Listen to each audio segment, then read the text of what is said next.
আমি একটা কথা বলতাম যে বেগম জিয়া ভালো থাকলে ভালো থাকবে বাংলাদেশ। আমি বিশ্বাস করি অবশ্যই উনি এখন ভালো আছেন, কিন্তু বাংলাদেশ কি ভালো আছে বা ভালো থাকবে? যদি বাংলাদেশকে ভালো থাকতে হয় তাহলে বেগম জিয়াকে ইন্টারনালাইজ করতে হবে। বেগম খালেদা জিয়া যখন জীবিত ছিলেন, বন্দী ছিলেন, ওনার পক্ষে বিভিন্ন অনুষ্ঠানে কথা বলার সুযোগ হয়েছে। তখন ওনার পক্ষে কথা বলার মানুষ খুঁজে পাওয়া যেত না। আর মনে আছে ওনার একটা অদ্ভুত বিচার হয়েছিল, উদ্ভট বিচার। তো সেই বিচারে উনি এত শকড হয়েছিলেন অন্য পক্ষের আইনজীবীর কথা শুনে, উনি অবাক হয়ে বলেছিলেন যে আমি মেরে খেয়েছি এতিমের টাকা। বিস্মিত এবং ব্যথিত হয়ে বলেছিলেন। এই বাক্যটাকে বিচারক লিখেছিল যে বেগম যে নিজেই স্বীকার করেছেন যে উনি কাজটা করেছেন।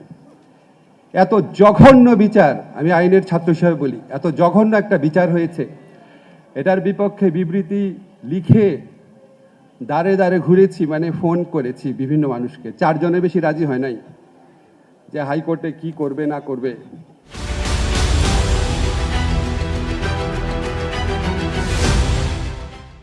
উনি যখন মুমূর্ষু অবস্থায়, ওনাকে চিকিৎসার জন্য যেন বিদেশে পাঠানো হয়, 4 জনের তো বিবৃতি হয় না, এই জন্য পত্রিকা ধরে দিতে পারে নাই।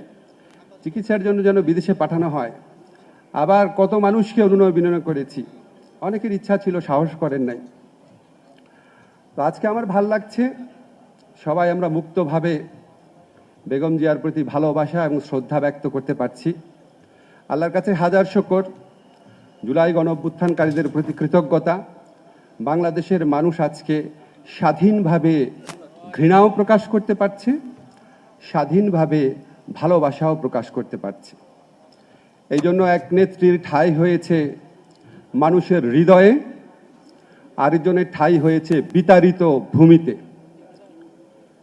বেগম জিয়া যখন জীবিত ছিলেন, আমি ওনার জন্য বিভিন্ন প্রোগ্রামে, ফখরুল ভাই ছিলেন, আপনার মনে আছে, আমি একটা কথা বলতাম যে বেগম জিয়া ভালো থাকলে ভালো থাকবে বাংলাদেশ। আমি বিশ্বাস করি অবশ্যই উনি এখন ভালো আছেন, কিন্তু বাংলাদেশ কি ভালো আছে বা ভালো থাকবে? যদি বাংলাদেশকে ভালো থাকতে হয় তাহলে বেগম জিয়াকে ইন্টারনালাইজ করতে হবে। ওনার অনেক অসাধারণ কিছু বৈশিষ্ট্য ছিল।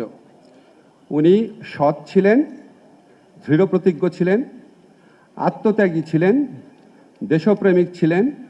ওনার মধ্যে রুচির এক অবিস্মরণীয় প্রকাশ ছিল, পরমত সহিষ্ণু ছিলেন। বাংলাদেশকে ভালো থাকতে হলে বেগম জিয়াকে ইন্টারনালাইজ করতে হবে। ধন্যবাদ সবাইকে।